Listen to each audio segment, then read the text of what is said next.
Deer juniors, আজকে তোমাদের জন্য খুব গুরুত্বপূর্ণ একটি নির্দেশনা।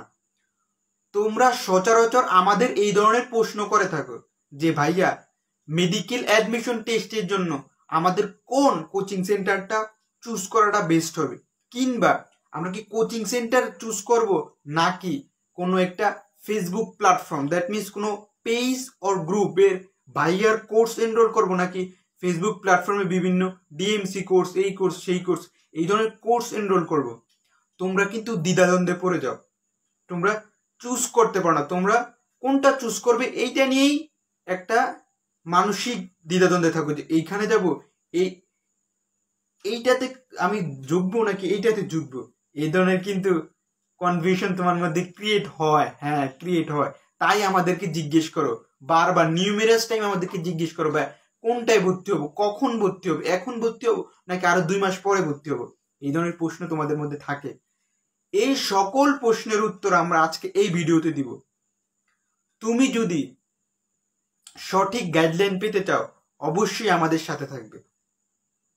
কিরকম, ধরো ফেসবুক প্ল্যাটফর্মের কোনো একটা শর্ট ভিডিও দ্বারা কোর্সের আগে দেখবে বিভিন্ন free course, free class short video দিতেই থাকে। তোমার মাইন্ডকে কিন্তু সে বারবার তোমার মাইন্ডকে কিন্তু সে নার্সিং করতেছে যে এই জায়গায় একটা কোর্স আছে, আসো আসো আসো আসো, এবার কিন্তু তোমাকে বলতেছে, ঠিক আছে। অ্যান্ড বিভিন্ন দেখবে যে বিভিন্ন ইমোশনাল ভিডিও মেক করে তোমাকে দিবে, সেইটা আবার তাদের মডারেটর বা ক্যাম্পাস অ্যাম্বাসেডরের মাধ্যমে কি তাদের পেজে ফেসবুকে বারবার পোস্ট করবে। অ্যান্ড সেইখানে তাদের কিন্তু কিছু লোক সংখ্যা লাগানো থাকে, সেই লোক সংখ্যা দ্বারা তারা কমেন্ট করে, বিভিন্ন পজিটিভ কমেন্টস করে, একটা পজিটিভ ভাইব আনে, ঠিক আছে।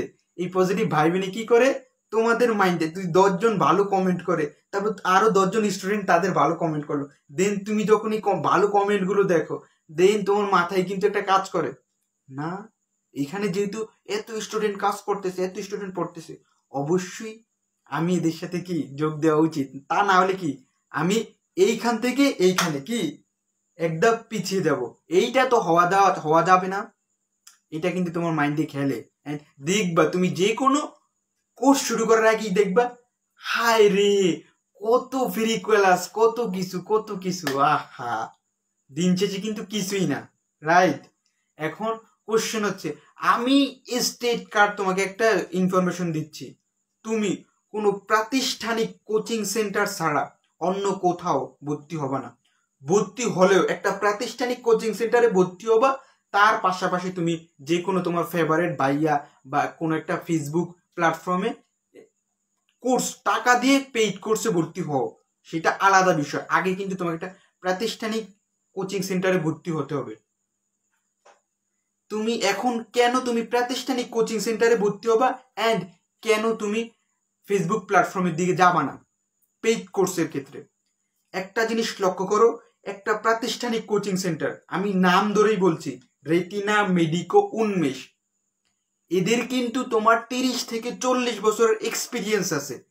এরা কিন্তু দেশের সেরা প্রতিষ্ঠানের স্টুডেন্ট, এছাড়া ভালো সেরা ছাড়াও যারা ভালো সার্ভিস দিয়ে আসছে বিগত বছরে, তাদের দিয়ে কিন্তু ক্লাস করায়। অ্যান্ড এরা কিন্তু তোমাকে বিভিন্ন ইনস্ট্রুমেন্ট দিবে, প্র্যাকটিস বুক দিবে তোমাকে, কোশ্চেন সলভের জন্য বই দিবে তোমাকে, প্রতিদিন মনিটর করবে কল দিয়ে, তোমাকে এক্সাম নেবে, প্রতিদিন এক্সাম নেবে, তোমাকে প্রতিটা লেকচারের ক্লাস নেবে। এদের প্রত্যেকটা কাজের ভিতর তুমি প্রফেশনালিজম পাবা, প্রত্যেকটা কি কোচিং সেন্টারে, স্পেসিফিক যে কোনো একটা না। বাট তুমি যদি একটা ফেসবুক প্ল্যাটফর্মে যাও, সেখানে কিন্তু তোমাকে বই দিবে না, স্পেসিফিক কোনো বই দিবে না। তুমি যদি রেটিনাতে ভর্তি হও, রেটিনা থেকে কিন্তু রেটিনা ডাইজেস্ট দিবে। তুমি যদি মেডিকোতে ভর্তি হও, মেডিকো থেকে মেডিকো কম্পিনিয়ন বুক দিবে। তুমি যদি উন্মেষে ভর্তি হও, উন্মেষ থেকে উন্মেষের বই দিবে। প্রত্যেকটা এই ধরনের কোচিং সেন্টারে কিন্তু নিজস্ব সক্রিয় একটু ক্যারেক্টার বা এদের বৈশিষ্ট্য আছে, যে বৈশিষ্ট্যগুলো কিন্তু তোমার প্রিপারেশনে, যে কোনো বিগত বছরগুলো যে কোনো প্রিপারেশনের ক্ষেত্রে কিন্তু স্টুডেন্টকে খুব ভালোভাবে বুস্ট করছে, যেটা কিন্তু অন্য ফেসবুক প্ল্যাটফর্ম পারবে না। কারণ তারা কিন্তু তোমার কোনো বই, তোমাকে প্রাতিষ্ঠানিক কোনো বই দিবে না, ঠিক আছে, কোনো বই দিবে না, তারা কোনো প্র্যাকটিস বুক দিবে না, দিলেও একটা দুইটা দিবে, তাদের মতো 40 বছরের এক্সপিরিয়েন্স কিন্তু থাকবে না, 30 বছরের এক্সপিরিয়েন্স কিন্তু তাদের নেই, ঠিক আছে। তারা কিন্তু মনে করে যে আমি কোর্সটা করাইছি, কোনো মতো কোর্স এনরোল করাইলে আর কি চান্স পাইলে পেলো, না পাইলে নাই, দেখার বিষয় আছে নাকি আমি একদম। এটা কিন্তু মেন্টালিটি, তাদের মেন্টালিটি, মাইন্ডই।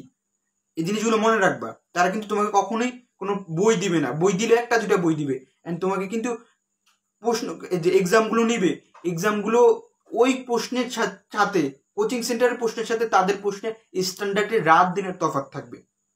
দেন তারা তোমার যেই জিনিসগুলো দিবে তোমাকে, বইয়ের কথা বলে, তার সবগুলো পিডিএফ আকারে দিবে। তোমার পিডিএফ পড়া আর বই পড়ার ভিতর বিভিন্ন তফাৎ আছে। তারা বিভিন্ন হ্যান্ড নোটের কথা বলবে। হ্যান্ড নোট তুমি নিজেই তৈরি করতে পারো। তুমি যদি একটা কোচিং সেন্টারে পড়ো, তখন তুমি নিজস্ব তাদের পড়াগুলো তুমি হ্যান্ড নোট তৈরি করতে পারো। একজনের হ্যান্ড নোট পড়া আর নিজের তৈরি হ্যান্ড নোট পড়ার ভিতর রাত দিনের তফাৎ। এটা এতদিনে আমি আশা করি তুমি বুঝতে পারছো তোমার এই 12 বছরের শিক্ষা জীবনে। এই জিনিসগুলো তুমি অবশ্যই মাথায় রাখবা। আমি তোমাকে আজকে খুব সুনির্দিষ্ট একটা দিক নির্দেশনা দিলাম, তোমাকে ডিফারেন্স বুঝালাম যে একটা কোচিং সেন্টার অ্যান্ড একটা ফেসবুক প্ল্যাটফর্মের ভিতর কি তফাৎ। মাইন্ডই আবেগে গা বাসা বানা, আবেগে গা বাসা বানা। কোনো ভাইয়াকে ভালো লাগে, কোনো ভাইয়ার লেকচার ভালো লাগে, একটা দুইটা লেকচার দেখে এই ধরনের আবেগে গা বাসা বানা। সবচেয়ে আগে আবেগে গা বাসা কিভাবে তোমরা জানো? একটা ভাইয়ার বিভিন্ন ধরনের ইমোশনাল এই ধরনের ভিডিও টিডিও তৈরি করে মেক করে কি করে তাদের বিভিন্ন ক্যাম্পাস অ্যাম্বাসেডর মডারেটর দ্বারা কি পোস্ট দেয়, ঠিক আছে? ভাইয়া পোস্ট দেয় না, কিন্তু তাদের মডারেটর পোস্ট দিয়ে কি করে, পোস্ট দিয়ে তোমার এই তোমার মনের মধ্যে একটা খেলা স্টার্ট করে দেয় তারা, ঠিক আছে? এই যে সাময়িক অনলাইনে সাময়িক সময় কিন্তু ভালো কোর্সের একটা খেলা শুরু হয়ে গেছে। হায় রে, এত স্টুডেন্টের চাইতে তোমার কোর্সের সংখ্যা বেশি, ঠিক আছে?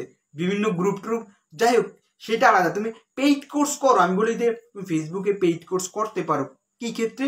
তুমি একটা কোচিং সেন্টারে ভর্তি হলা, কোচিং সেন্টারে ভর্তি হওয়ার পর একটা কোচিং সেন্টারে কিন্তু এনাফ তোমার চান্স পাওয়ার ক্ষেত্রে। বাট তুমি যখন মনে করো যে না, আমার একটা দুইটা সাবজেক্টের ল্যাকিংস, আমার মনে হয় যে এই ভাইয়া ভালো পড়ায়, তাহলে এই ভাইয়ের কাছে আমি একটা পেইড কোর্সে ভর্তি হয়ে থাকি। বাট এটা কিন্তু তোমার সাবসিডারি, ঠিক আছে? তোমার কিন্তু মেইন কিন্তু একটা কোচিং সেন্টারের গাইডলাইন, ওই একটা কোচিং সেন্টারের গাইডলাইনে কিন্তু তুমি ফলো করবা।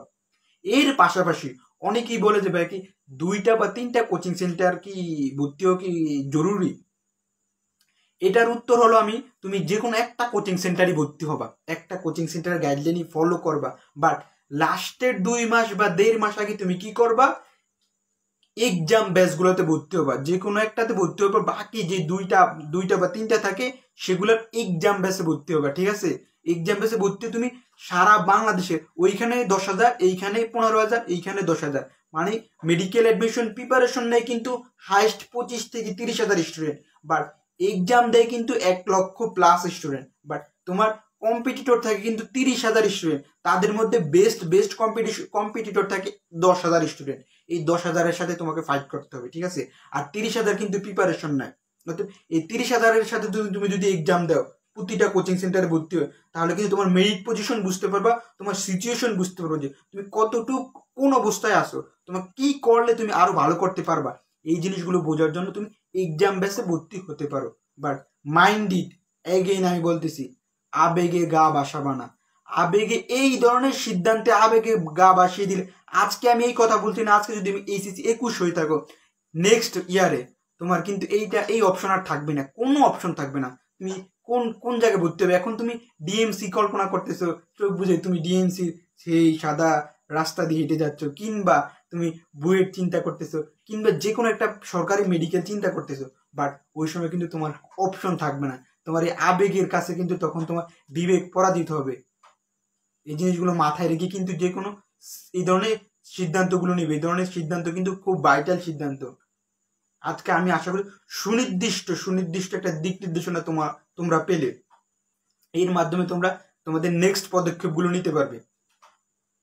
অবশ্যই যদি তুমি এই চ্যানেলে প্রথম হয়ে থাকো অ্যান্ড এই ভিডিওটি যদি প্রথম দেখে থাকো, অবশ্যই ভিডিওতে একটি লাইক দিয়ে রাখবে অ্যান্ড অবশ্যই চ্যানেলটি সাবস্ক্রাইব করে রাখবে।